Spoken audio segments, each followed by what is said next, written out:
Welcome to the Love During Lockup, Season 6, Episodes 1 and 2 review. This is Couples Couch with Pat. And I'm Cam. Welcome back. We're back to our first pre-recorded episode in how long? It's been months. It's been a hot minute. If you have missed us from our pre-recorded episodes, no sweat, my pet. Too much stircle. What? Y'all gotta stop. Family Matters gotta get shut off, man. We're watching way too much Family Matters here. But we're Did I back. do that? And let's get into some housekeeping before we get into this week's review. If you are new to our channel, welcome. If you are not new, welcome back. You know what I'm about to say. We do not get into the nitty-gritty details of everything that happens in the episodes unless we see fit. Be sure to hit the like and the subscribe button to support our channel and help us expand our reach across YouTube. We're on the road to 20,000 subscribers. I can't even. Right? What's like 20,000 subscribers? This is wild. Also, be sure to shop our merch. The merch link is in the description box and in the comment section for your convenience. And I love your all shirt. I have. You like that? Isn't that dope? Yeah. I love this. Finally, a shirt that makes me feel part of the community. Here you go. Let's get into this week's episode. Let's get into this week's review. We are going to do couple by couple because we're reviewing episodes 1 and 2. So let's just give you a high-level overview of each couple. Okay. First up, Jade and Chris. So Jade and Chris are located in Naples, Florida. Jade met Chris on the prison pen pal page and they started dating, and then they got married after 7 months of dating. Chris is Native American and his tribe owns and operates a casino, and he gets about $12,000 a month. So with that, he bought Jade a house, an RV, a side-by-side. She's definitely reaping the benefits of this. Chris was into drugs. He was a meth addict. And then he broke into somebody's house and the law gave him 32 years. But that's because he had multiple arrests prior to that, about 7 of them. So he was like a repeat offender. You making $12,000 a month? A month. $12,000 a month is sent to you. You know what I mean? Cocaine is a hell of a drug. Meth is a hell of a drug. So is cocaine. $12,000 worth of meth? $12,000. To where you stealing? You're breaking into somebody else's Come on, house. bro. 32 years? 32. To be repeating everything. So Jade in this first few scenes is shown throwing a birthday party for her sister. And Chris calls her multiple times just to talk to her. And then... When did you can have a phone in prison? I am learning this. Like, everybody seems to have some type of cell phone or iPhone, or like, how is that possible? I thought back in the day... I thought they had to get it in through the booty pocket. That's what I thought. And now everybody just talking on the cell phone like it ain't. And FaceTiming, I'm so thrown. Like, I'm like, yo, I thought you could just... I thought, what happened to the payphone that everybody You're not had to supposed stand to in line for? Either the laws have changed and now you can have a cell phone in prison, Right? or y'all breaking the law for a TV show. Y'all gonna get caught, right? There's a reason y'all prisoners, convicts, not smart. So she finally answers his FaceTime call, and he's pissed. He's like, you need to be answering the phone when I call you. She's like, I'm here with my friends and my family. Like, what do you want me to do? Answer the phone. That's what the $12,000 a month I'm giving you does. Answer the phone. Chris flatten says, all them side by side tires. Chris says growing up, he's seen his mom as an exotic dancer and with a bunch of boyfriends, and her boyfriends were doing her wrong, and then she in turn would be doing them wrong. So that created trust and insecurity issues within him. So that's why he treats Jade that way, like blowing up her phone, calling her multiple times. His mom is a stripper? That's what he said. An exotic dancer. And he's Native American. That's how she from the Shidaho tribe.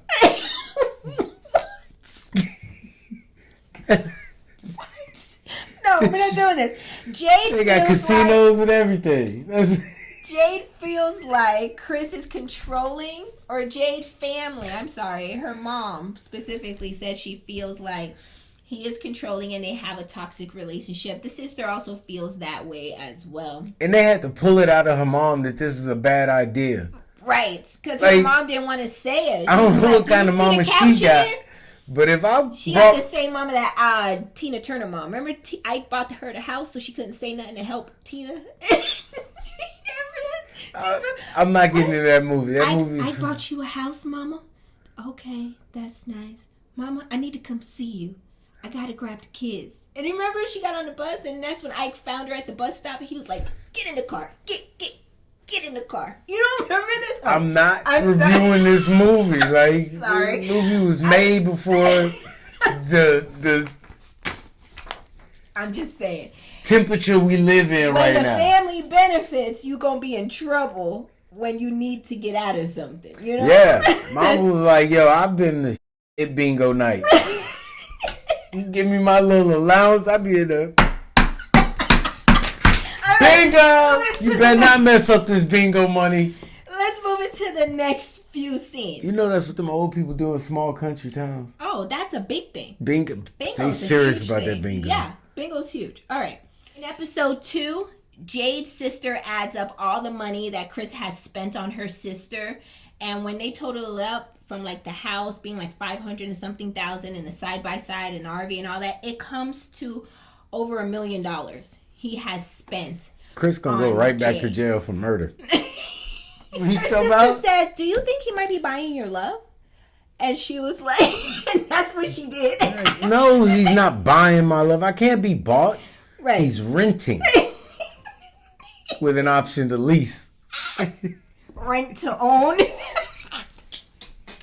Yeah. No, I'm sorry. His sister asking all these questions right in the passenger seat on the way to go to the dunes in this 4-person buggy with only 2 of y'all in it. Seatbelt on. You think he's buying your love? Yeah, I know he's buying mine.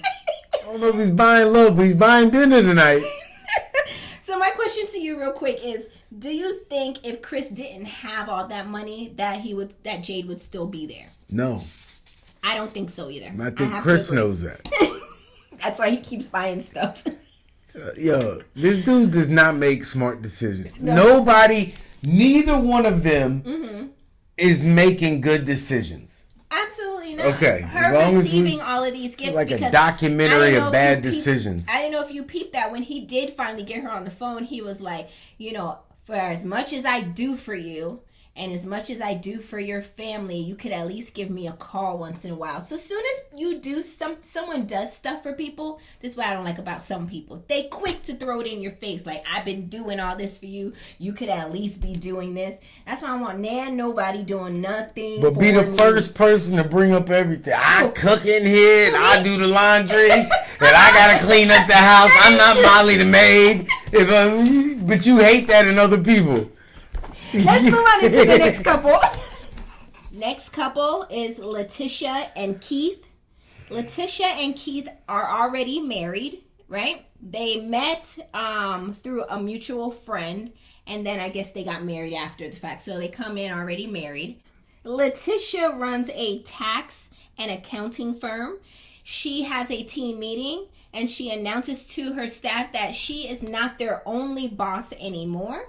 They all look confused and they're like, And she says, "My husband will now be an additional boss for you guys from prison." Everybody looking like this. Her employees are not happy about it. Then they reveal to Leticia, which I feel like was get back, that one of her employees used to date her husband earlier on when they were like in high school. Yeah, I'm a client of Boss Taxes. I want to let y'all know y'all not doing my taxes no more. And I'm going to need copies of everything y'all did for me the last 3 years so I don't go to jail. Somebody going to jail. Who gets their taxes done by ex-cons? Well, first of all, she said same that, people to fill out PPP loans. Y'all all going to jail. She said that her husband, the new boss, of the company, can now also bring them clients because even though the convicts are making 17 cents or 29 cents, that adds up and they need to file their taxes. How many tax returns of $32 for the year are you going to have to file on behalf of inmates to where you make a profit? This is what's on your W-2? You make 13 cents an hour. How much did you make for the last year? Oh, I had a good year. I had $1,300. If that, you think that? I don't even know if that much. So they revealed to Leticia during their happy hour meeting, right? Is booty tax a write-off? That one of her employees was dating her husband back earlier on in the days when they were as a teenager. Leticia's completely thrown off, so she immediately calls her husband's aunt to confirm. And her husband's aunt was like, yeah, they did date. He was 18. And she was like, well, did he sleep with her? And the employee is, mind you, sitting right here at the table. She's saying no. The aunt's like, yeah, I'm sure they did. I know my nephew. He ain't gonna be messing with nobody if he ain't. Right, he was a freak. He was face deep. Oh my God. So it depends, was it before or after the dreads? Leticia excuses herself to the table across from them and decides to email her husband in prison what the... You dated my employee? Email. Now they can email. You can Twitter. Yeah. I had to Twitter this dude in the Slammer the other day. He ain't tweet me back.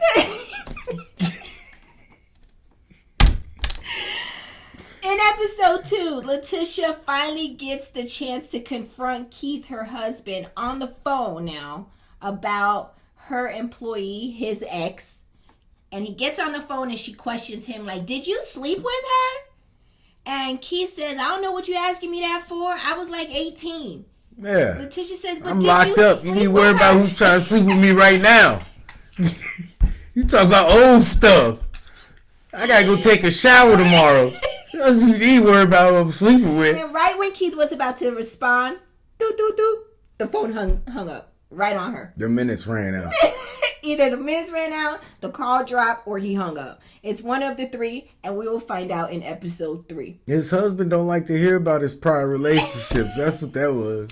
Hang the phone up. I told you, you could talk to her, but if she gonna keep talking about who you was with before here, I ain't having it. I'm moving on to the next couple.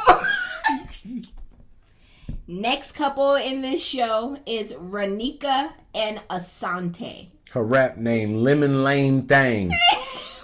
What? She's a rapper. Her rap name is Lemon Lame Thang. Lemon Lame? Lame, because she's lame. Thang. Because she's so in love with her husband. That's how she be, too. Neck strong than what? Ranika. That's my husband. Calm your neck down. Your neck's so strong for it.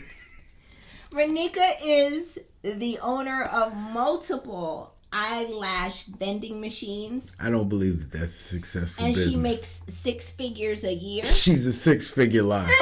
Never met in person, her and Asante. She only make 50 grand. Them baby hair make 25 a piece each side. The baby hair been here for a long time. Those baby hairs are teenagers now. Yeah, baby hairs is as long as the never-ending story. Oh my God, I can't. Okay. Her baby hairs be having their own hairdo. I can't. All right, go ahead. I can't. Asante. That's my husband. I'm sorry. Go ahead. Asante went to jail for robbery. Ranika is moving herself and her kids from Louisville to Atlanta to be with him. She doesn't have a job in Atlanta. And she says she's the stable one, so she could find a job. That's easy. That's her words exactly. That's easy. I'm stable. I could set myself up and take care of him. She says she's been already sending him $2,000. Lashes are a dime a dozen in Atlanta. They really are. If you ain't got a real plug, nah. It's gonna be rough. She says she's been sending him already $2,000 to $2,500 a month. $2,500 is hard for you to get out, huh? It was, because you know what I was thinking while I was saying is, like, what are you buying for $2,500 a month in prison? There's not that much ramen noodles. What are you buying though? What could you be buying for $2,500 a month? Wingdings and hoo-hoos.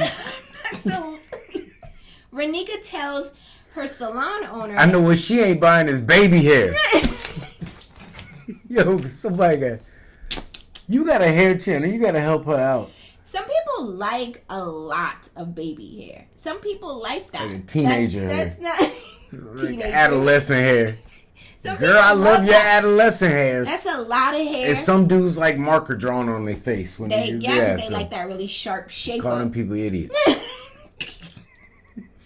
Ranika, as she's loading up her vending machine in the salon, is telling the salon owner that Asante has been there for her mentally, and they talk like 8 times a day. He can't go nowhere. The salon owner says, how hard is he ain't got nothing else to do. But listen, he don't got nothing else to do. You just got to be strong. Keep your head up. You know, I'm going to have your back.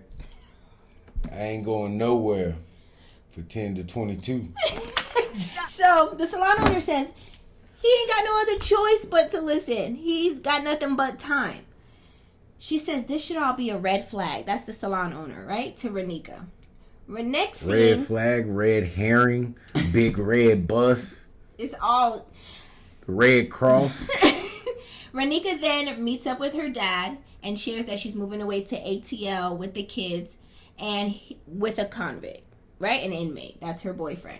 Wu-Tang, Wu-Tang, Wu-Tang. Her dad is like Ghostface Killer. He does resemble Ghostface. I was waiting to see a big eagle on his form. He does resemble Ghostface Killer. He's like, you gonna move with a convict? And she was like, Daddy, you a convict. And whoever made that jacket for you is a convict. Or should be. Or Ranika's dad says that her moving away is painful to hear because he's just gotten out of prison himself and he's trying to rebuild their relationship, and now she's moving away. I need somebody to look out for me. You looking out for him. So too, Ranika meets up with her sisters and they talk about her moving away to Atlanta. So during like game night, her sisters say that they feared that Ranika is risking it all for an inmate that she never ever met. Keep in mind, she never ever met Asante, ever. So she's moving away and picking up her kids to move to Atlanta to be with someone she's never even spent any in-person time with. And I'm so I can't. It's supposed to be funny and comedy, but this is sad. Like, yeah, Ranika is a lost cause. She already makes horrible decisions based off I don't know what. Yeah. But you got 2 kids. That's the thing. Is it 2?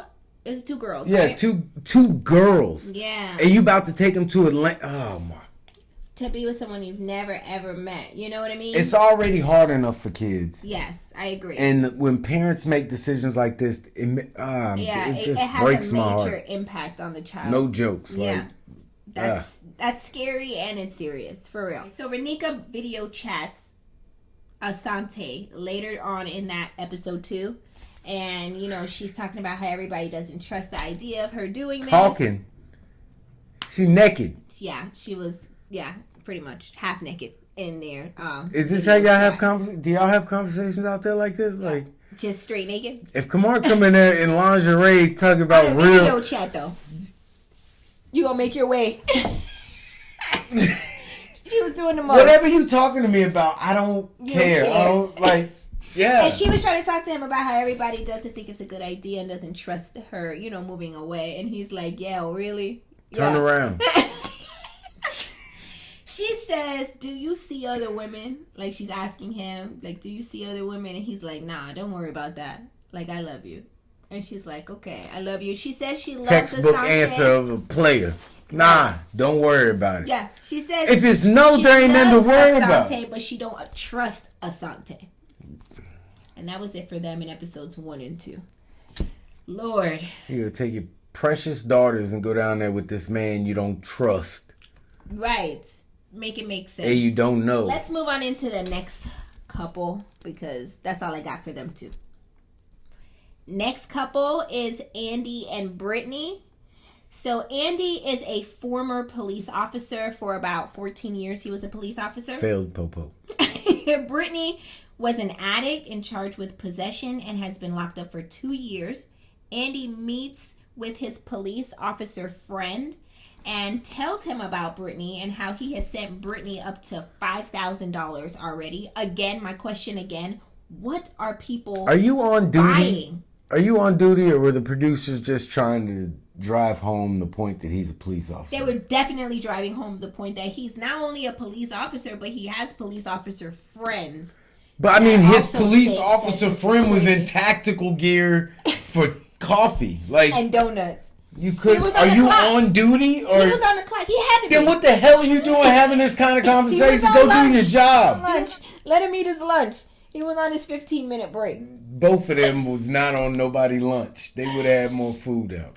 Andy was married to an addict in the past, and he ended Couldn't up get having enough, to huh? get custody of his 3 kids from his wife, and that ended up flipping his world upside down, he said. Now, Andy's police officer friend says he has seen inmates take advantage of people on the outside and just thinks that he's getting a bad feeling from this and that this is a mistake. He's telling all this to Andy. Andy refuses to acknowledge or agree. He That's why says, Andy ain't a cop no more. You was a horrible. If this is your decision making His skills, discernment. you could not have been a good cop. Yeah, because he says he doesn't think that he Oh said, man, I ain't gonna speed no more. I promise. All Promise. All right. All right. Oh, no. Like, Andy, you again. We've gone 3 months and you have not written any tickets. But everyone says they're gonna slow down, so we shouldn't have any speed. But like, He says that he believes wholeheartedly that he's not being taken advantage of and that they're really in love. Right? Episode 2 shows Andy meeting up with his daughters to talk about anybody his that ever inmate told Andy those girlfriend. weren't, I don't know whose drugs they are. They got off. Every one of them his whole career. You get pulled over, you the only one in the car. He pulled about, sir, do you know whose green substance this is? I don't know whose that is. It ain't mine. You're probably right. Stop. You want to go for coffee? Andy meets up in episode 2 with his daughters to talk about his inmate girlfriend, Brittany. Whole time they're talking about it, I can't help to notice that his daughter, one of his daughters, looked exactly like either Marlon or Sean from White Chicks.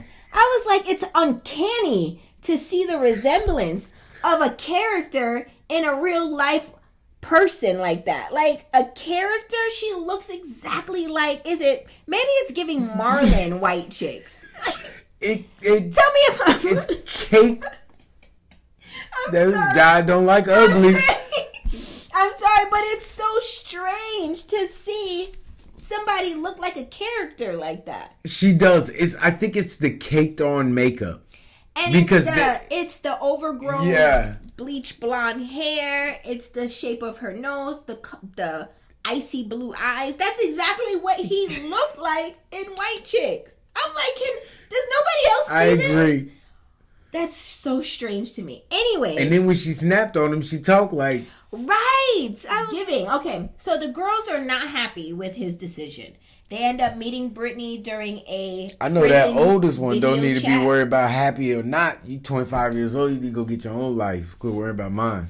This is true too. Real talk. So Brittany calls Andy for a prison chat, video chat, and the girls are there.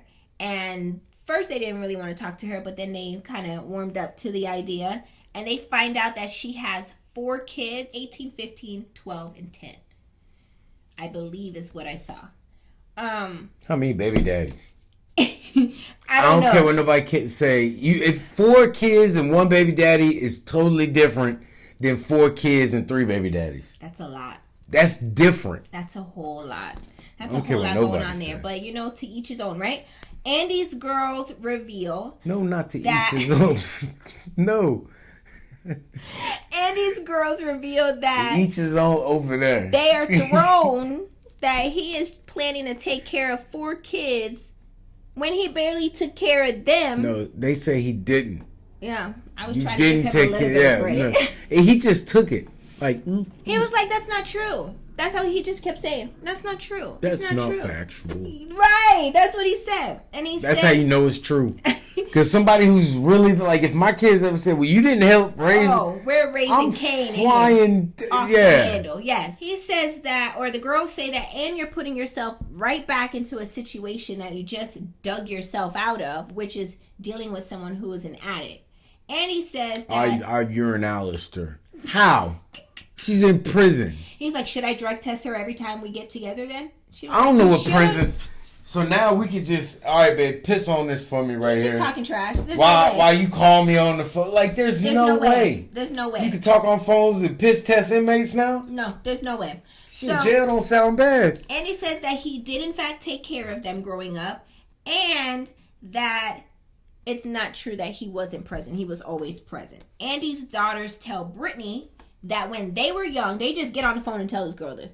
When they were young, my dad didn't raise us. Like, he wasn't there for us. He up and left us, as a matter of fact. He abandoned us. Brittany goes off on Andy and says, you never told me that. I don't know where this even leaves us right now.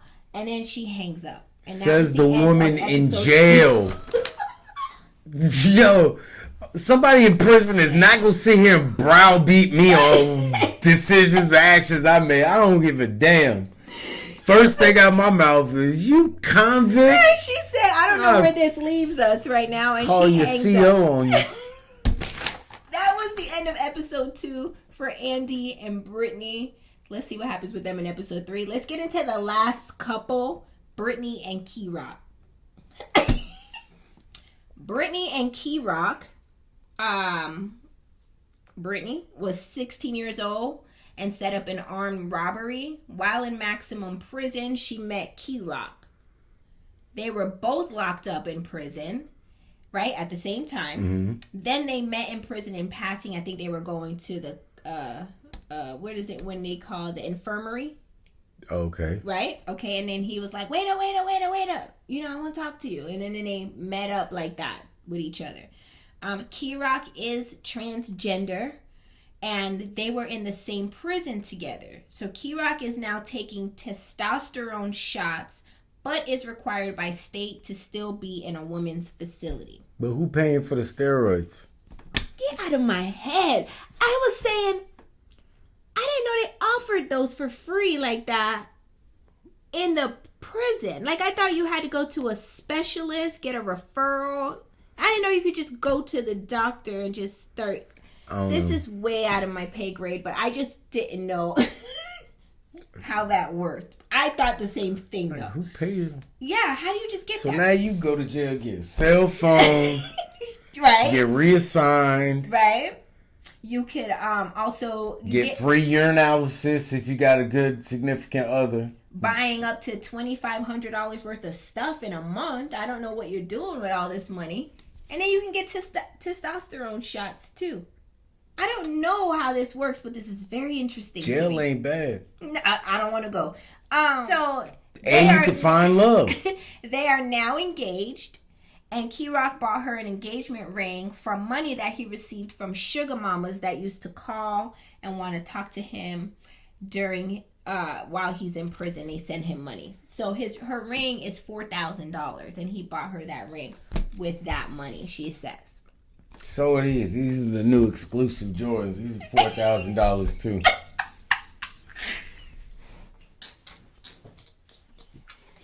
My heart is gonna come out my chest. $4,000. Get the hell out of here. In episode 2, I know a piece of glass when I see one. In episode 2, Brittany arrives to the house where she lives with Key Rock's family. Says she can't live with her family because they are very strict and they ain't gonna have the bull, the much, BS. Pretty much. So, and I ain't talking about your life choices. I'm talking about your decision to be with somebody in prison. Right. After you just got out of prison. Right. Correcto. You should be trying to surround yourself with a better group of people. To uplift yourself, right? To be more successful. So Brittany has a video chat at the house with Key Rock and his family. Key Rock ends up speaking to his family alone on the phone while Brittany's away in another room. Yeah, And so far away that she can't hear this brother talking this loud is as... so scripted in this scene. I mean, it couldn't be more scripted that she decides to get up and walk away to order a pizza, is what she said. It was very scripted. But his family spills tea that Brittany comes home real late, like 2 or 3 in the morning, every night. Key Rock tells his family they need to be his eyes and ears while he's not there. Like, be his eyes and ears. You're not here because of your choices. I'm not about to pick up a part-time job to watch your girlfriend because you in prison. Like, no. Don't do crimes if you can't do the time. And don't get with somebody who's going to get out before you, dummy. Yo, that would be my first thing. When you go on a date in prison, like, yo, bro, when do you get released? If you get released before me, then we can't talk. Right, because you're going to be out here living your best life while I'm still in here locked up. Yeah, calling you on these cell phones is state given. Asked his family to be his eyes and ears on the outside and watch what she's doing. So Brittany says she knows living, Key Rock has everybody enjoying freedom. Why ain't you getting home right after work? Because I wanted some Taco Bell and I can do that. That was the end of episode 2 for Brittany and Key Rock. We could only imagine what's to come later on in the season. In you be out driving around doing all this stuff because I don't have to go back to my cell after chow. Your thoughts about episode 1 and 2. Drop your comments in the comment section below. We would love to hear from you. I don't mind making fun of these people. They're convicts and people that choose to date convicts. This is insane to me. This is crazy, but I want to hear from y'all, so sound off in the comment section below. Also, be sure to hit the like and the subscribe button to support our channel. We thank you guys so much for watching, and we will see you in next week's episode. Good to be back. Bye, y'all.